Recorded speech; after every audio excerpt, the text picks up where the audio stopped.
Bonjour à tous, donc en ces journées de canicule, assez extrêmes, je voulais, faire une petite vidéo aujourd'hui pour vous parler d'un sujet que j'ai lu il y a quelque temps déjà, mais qui m'avait énormément touchée et voilà, je sais pas, j'ai senti qu'il fallait que je vous le partage maintenant. Donc en fait, pour pouvoir vous expliquer, correctement ce phénomène, il faut qu'on revienne aux origines de Grigori Grabovoï, c'est-à-dire ses racines. Donc pour rappel, j'avais déjà fait une vidéo il y a pas mal d'années, en arrière, là-dessus. C'est que Grigori Petrovitch Grabovoï, donc il est né le 14 novembre 1963 dans un village, qui s'appelle, Bogara et anciennement, il pouvait être aussi appelé, la colonie de Kirovski et ce village, il est situé dans le district de Kirov de la région de Chimkent, donc ce qui était à l'époque, hein, en 63, la République socialiste soviétique, du Kazakhstan. Et dans des temps, beaucoup plus anciens, c'était, les limites, du territoire, de l'ancienne terre perse et également, arabe puisque, bah, l'empire, abbasside de l'époque, bah, il atteignait, bah, ces contrées-là, en fait, tout simplement. C'est ce qui explique qu'au Kazakhstan, on ait une part de population, qui a plus de 92, il me semble, est, de religion musulmane. Voilà. Mais le truc est plus complexe que ça parce qu'en fait, ce sont des descendants de populations mongoles qui ont anéanti justement Bagdad et l'empire abbasside, mais qui, bizarrement se sont convertis, massivement à l'islam quand même. Ça veut dire qu'après avoir, détruit, bah, ce que ça représentait, l'appareil, d'État, qui représentait, tout cela et ben, ils sont, par la force, des choses, devenus, musulmans à leur tour. Bon voilà, c'est une anecdote un peu historique comme ça et voilà. Alors pour anecdote, il faut savoir que Shambhala, hem c'est, justement, d'après plusieurs historiens, l'emplacement géographique mythique de Shambhala, là, l'endroit où il est né, en fait. Donc il faut savoir qu'on peut voyager à Shambhala, que je l'ai fait à de très nombreuses dans ma vie sans savoir c'était quoi et qu'on a des concentrations spécifiques qui permettent de le faire et pour ceux qui veulent une musique qui permette de faire cette concentration, bah, c'est tout à fait possible d'envisager. En tout cas, moi, j'ai envie de la faire, voilà, donc manifestez-vous si elle vous intéresse. Alors, il faudrait déjà parler des origines familiales de Grigori Grabovoï, de son père et de sa mère. Alors, en ce qui concerne la mère, qui s'appelle Ludmila Ilyinichna, pardon, Bazanova, elle est née à Sariagash et elle est la fille d'Ilya Ivanovitch Bozanov, qui était ingénieur en chef au MTS de Keleska. Et sa famille donc s'est installée à Bogara en 1945 donc et donc elle a passé sa vie à travailler, très dur, du matin au soir, pendant 40 ans en tant que comptable en chef dans un grand dépôt automobile paramilitaire afin de subvenir donc aux besoins de la famille et le papa, qui est Piotr Grigorievitch Grabovoï, qui était de 11 ans son cadet, son aîné pardon, donc plus âgé que son épouse de fait, a été, malheureusement lourdement marqué par la guerre et il s'est retrouvé commotionné et blessé et donc il travaillait dans un dépôt automobile également et il rêvait d'initier, son fils au métier de la route, voilà et donc il discutait souvent jusque tard dans la nuit avec son fils, bien que le contenu de ces conversations soit resté un mystère pour la mère, voilà. Alors, il est important de parler, d'une personne qui est absolument incontournable dans la vie et l'enfance de Grigori Grabovoï, donc une grand-mère qui a eu une influence majeure pour lui et donc cette, grand-mère était, d'origine aristocrate et c'était une grand-mère qui était à la fois une amie et une éducatrice. Donc en raison donc du travail acharné de la maman, donc c'est essentiellement, la grand-mère maternelle de Grigori, qui s'appelle, Klavdia Ivanovna Kudrenkova, qui est devenue, la principale éducatrice, donc, et comme on l'a précisé, la plus grande amie, du jeune Grigory Grabovoï, et donc elle l'a élevé pour en faire, bah, voilà, elle lui a enseigné quand même les codes de son milieu d'origine. Voilà. Alors les origines de cette grand-mère, gâteau, je sais pas comment on pourrait le dire. Donc Klavdia, elle est née en 1893, et donc elle est issue d'une famille, noble, tsariste, puisque son père, donc l'arrière-grand-père de Grigori Grabovoï, Ivan Koudrenkov, il était officier tsariste et il possédait des terres près de Tachkent dédiées à la culture du coton. Donc c'est des gens qui viennent de la région de Tachkent, quoi. Voilà. C'est toujours le Kazakhstan, hein, parce qu'on lit, par moments, qu'il vient d'une famille d'origine ukrainienne, mais non, le terreau, de sa famille, enfin, je suppose qu'il est essentiellement, bah, de la localité du Kazakhstan. Donc en vérifiant Sariagache, un peu plus loin, qui est le lieu de naissance de sa maman, bah, on est aussi au Kazakhstan, hein. Voilà. Et donc revenons-en à la grand-mère. Donc la grand-mère est née,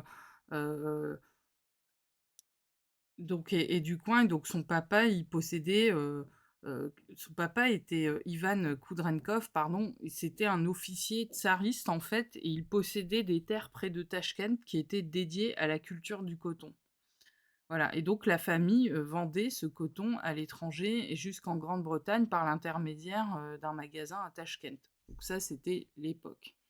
Et pourquoi je plante ce contexte? Parce que, voilà, donc, c'est important pour comprendre le phénomène cible duquel j'ai envie de vous parler aujourd'hui, qui m'a touchée, parce qu'il faut comprendre le contexte. Donc là, on est en URSS, on est dans les années 60, et donc on plante le décor d'une famille, voilà, où il y a des influences, de la noblesse tsariste, et donc on va en venir en fait à cette histoire d'église orthodoxe, puisque, bah, si vous voulez, pendant, l'ère, communiste, l'URSS, bah, on a détruit plein d'églises, et la foi, en fait, c'est quelque chose qui a été complètement, rejeté, on va dire.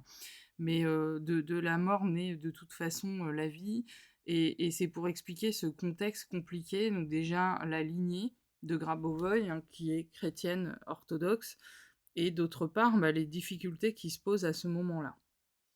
Et dans ce contexte de répression et de persécution, pour introduire cette notion de baptême, donc, nous expliquons justement que l'ère soviétique post-révolutionnaire donc était particulièrement hostile à la religion et à l'Église orthodoxe en ce qui concerne en fait, bah, cette zone. Voilà. Et donc la tragédie familiale, donc c'est quoi? C'est que la révolution forcément a violemment frappé cette famille d'origine aristocratique, et que le père et les frères de la grand-mère ont été arrêtés et réprimés, et qu'en plus on ne les a jamais revus. Donc pour ceux qui ont des connaissances, qui connaissent des personnes russes dans leur entourage, bah, ils savent qu'il y a énormément de membres de leur famille qui ont été décimés pendant ces périodes-là. Voilà. Donc de fait, il y a eu de grandes destructions de repères. Par exemple, le gymnase, l'école qui avait été détruit, bah, la grand-mère, qui avait, quand même un bon niveau d'instruction, elle a cherché à y trouver un refuge spirituel en chantant dans le chœur de la cathédrale, et ça a pu permettre de préserver ainsi, bah, sa connaissance des prières et des rites orthodoxes. Donc voilà, c'est des rites, qui pouvaient plus être vraiment faits ouvertement, quoi. Donc vous voyez, le truc est compliqué. Et c'est dans ce climat justement de répression religieuse intense que le baptême, bah, doit être organisé, et c'est compliqué à mettre en œuvre, en fait. Et donc, à ce moment-là, il est impossible de le faire dans des conditions normales, si vous voulez. Le sacrement sera finalement célébré, par un vieux prêtre d'origine grecque, lui-même victime de la répression et déporté depuis, Simferopol jusqu'au village reculé de Bogara. Alors, quand a eu lieu ce fameux baptême, eh ben, il a eu lieu en 1968. Donc c'est la grand-mère de Grigori Grabovoï, qui est amie et éducatrice, qui a pris l'initiative et donc la responsabilité de faire baptiser Grigori lorsqu'il a seulement 5 ans. Donc bon, voilà, pour ceux qui se sont fait baptiser, vous savez que généralement ça se passe plutôt quand on est nourrisson. Bon voilà, dans ce contexte tout à fait particulier, bah, Grigori Grabovoï, il a 5 ans à ce moment-là. Et puis ce baptême s'accompagne également d'une situation administrative assez singulière, parce que, la mère, raconte, et je vais pas rentrer dans les détails à ce niveau-là, que, le contexte de la conception de Grigori Grabovoï, qui est très, très particulier et donc cet acte de naissance a été emporté à l'église et en même temps, hem que les actes, de naissance originaux et ces documents ne leur ont jamais été restitués, ce qui les a obligés à refaire des actes de naissance de Grégory par la suite, voilà. Et on en arrive donc au cœur, du sujet que je souhaite aborder avec vous aujourd'hui, à savoir, donc ce la vision spirituelle et la connexion divine qui découle en fait de cet épisode. Donc dans la perception subtile, pardon, Grabovoi, il a 5 ans à ce moment-là, il vit cet événement et comme Grabovoi, bah, dès le début, en fait, c'est un être super éveillé, super avancé et cetera, et ben, en fait, il se souvient très, très bien de cet épisode du baptême, de son propre baptême et ce sacrement, bah, il s'en est rappelé toute sa vie évidemment, parce que au-delà du rituel physique, il a aussi vécu, l'événement, où il a vu l'intégralité de la procédure se dérouler sous ses yeux, c'est-à-dire sur le plan subtil, dans tous ses moindres détails. C'est-à-dire que dans l'invisible, en fait, l'acte de baptême n'est pas neutre, il se passe quelque chose et donc ce qui se passe, c'est que dès cet instant, en fait, au moment du baptême, il a vu un rayon de lumière dorée sans fin, heu, qui, hem, qui le reliait, lui et ce rayon doré, en fait, il représente une connexion infinie avec Dieu et donc une manifestation spirituelle qui est restée totalement inséparable de lui depuis lors. Voilà, donc ça veut dire que les personnes qui se font baptiser créent un lien, ce lien doré, ce fil doré qui les relie à Dieu en permanence et qui est parfaitement indestructible. Donc voilà pour l'anecdote du baptême de Grégory Grabovoy. Et j'avais très envie de vous en parler depuis longtemps, mais là j'ai senti que c'était aujourd'hui le moment parce que, bah voilà, en fait, les rites n'ont pas de hasard et donc ce lien, avec Dieu devient indestructible. Reste à savoir maintenant, si on prolonge la réflexion, puisqu'on a eu de très nombreuses vies antérieures, bah, évidemment, même si nous ne sommes pas nés sous certaines religions dans une vie, si on n'est pas né, dans une famille catholique ou chrétienne orthodoxe ou autre, bah, qu'est-ce qui se passe?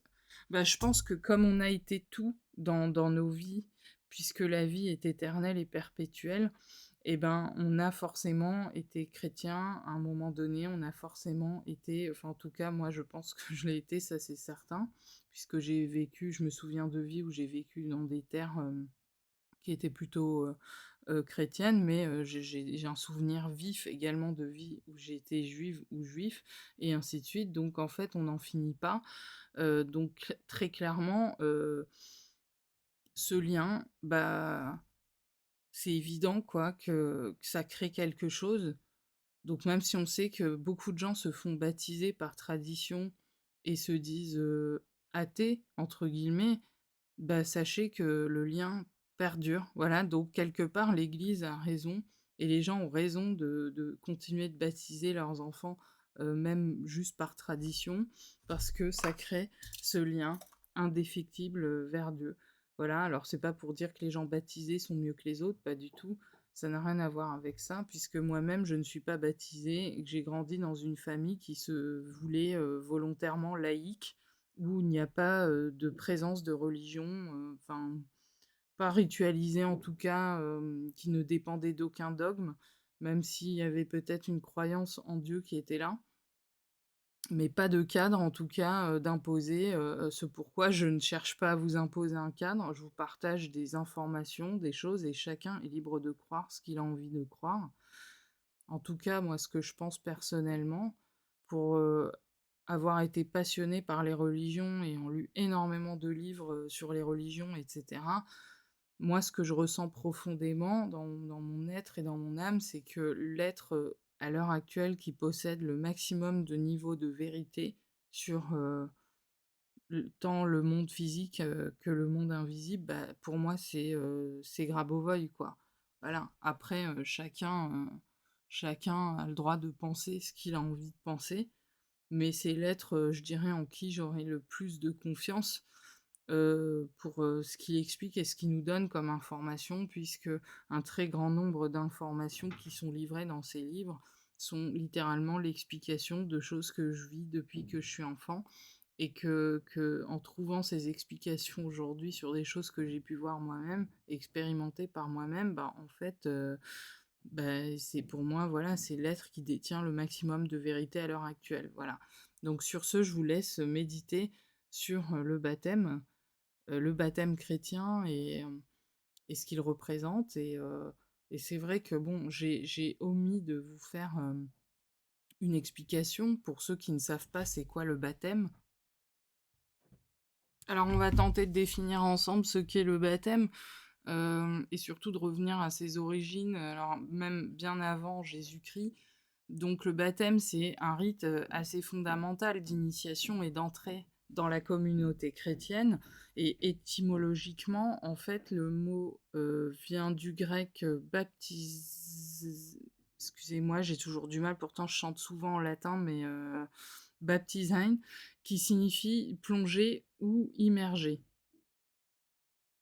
Dans la théologie chrétienne, ce geste symbolise une transition profonde qui est la purification des péchés, la mort spirituelle à une vie ancienne et donc la renaissance à une nouvelle vie unie au divin. Donc, alors, il faut savoir que le baptême a quand même des origines historiques et pré-chrétiennes, dans le sens où, bien que central au christianisme, donc là, c'est ce que la plupart d'entre vous comprendront aujourd'hui, hein, le rite de purification par l'eau préexiste largement à cette religion et lui succède également.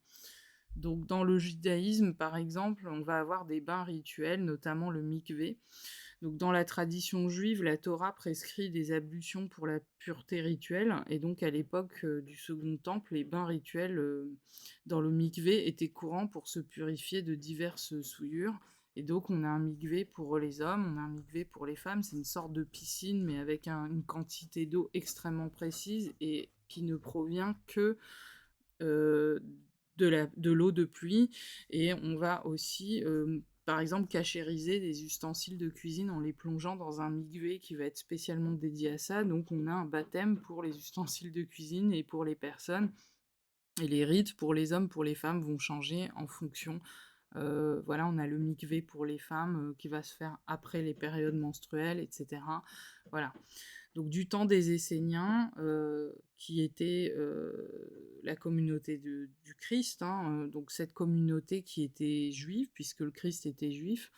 Donc c'était une communauté juive ascétique qui vivait près de la mer Morte à l'époque de Jésus et qui pratiquait des immersions quotidiennes régulières comme signe de pureté intérieure et de dévotion. Donc voilà, retraçons quand même les origines de ces rites monothéistes, on va dire. Et donc, on a Jean le Baptiste, qui est un personnage charnière dans la vie du Christ, qui va transformer ses ablutions répétées en un geste unique, qui s'appelle le baptême de repentance, et il appelait le peuple du bord du Jourdain pour plonger dans l'eau en signe de conversion et de préparation à l'arrivée donc du Messie. Voilà. Et donc l'origine, en ce qui concerne l'origine chrétienne et l'évolution du rite, Donc pour les chrétiens, l'origine théologique du baptême repose sur 2 moments clés donc du Nouveau Testament. On va voir donc le baptême de Jésus lui-même qui est baptisé par Jean, le Baptiste dans le Jourdain, et donc cet événement est perçu comme une institution spirituelle du rite, marquant le début de sa mission publique réelle, en fait. Parce que bon, Jésus a commencé beaucoup plus tôt, mais voilà, après c'est une autre histoire. Et donc, avant son ascension, Jésus, il va demander à ses disciples de propager son enseignement en disant, selon l'Évangile, selon Matthieu, verset 28, chapitre 28, verset 19, allez, faites de toutes les nations des disciples, les baptisant au nom du Père, du Fils et du Saint-Esprit. Donc, dans l'Église primitive, le baptême se fait exclusivement par immersion totale, souvent pour les adultes à la suite d'une longue préparation qui s'appelle le catéchuménat. Donc c'est une sorte de catéchisme, mais pour les adultes. Et donc au fil des siècles, notamment avec la généralisation du baptême des nourrissons, bah, la pratique de l'effusion, qui est de verser de l'eau sur la tête, est devenue la norme dans l'Église catholique et orthodoxe. Et bien que l'immersion reste centrale chez les chrétiens orthodoxes, euh, et certaines églises évangéliques, enfin voilà, après, grosso modo. Et donc ces rituels de purification divine avec l'eau bah, existent aussi, bien sûr, chez les musulmans à travers les ablutions qui sont effectuées donc, plusieurs fois par jour. Il existe aussi les grandes ablutions qui permettent aussi ces grandes immersions. Donc vous voyez que l'eau euh, est un élément important des rites religieux. Je les connais pas tous, mais voilà, pour résumer, pour pas que la vidéo soit trop longue. Donc sur cette histoire de baptême qui finalement se retrouve dans énormément de cultes, eh ben, je vous invite à, à- à méditer et que peut-être pour certains d'entre vous, voilà, ça va vous évoquer des souvenirs et donc de voir ce fameux lien doré qui demeure et persiste entre nous et notre créateur et le créateur de l'univers. Voilà. Je vous embrasse et je vous souhaite un très bon week-end. À très bientôt.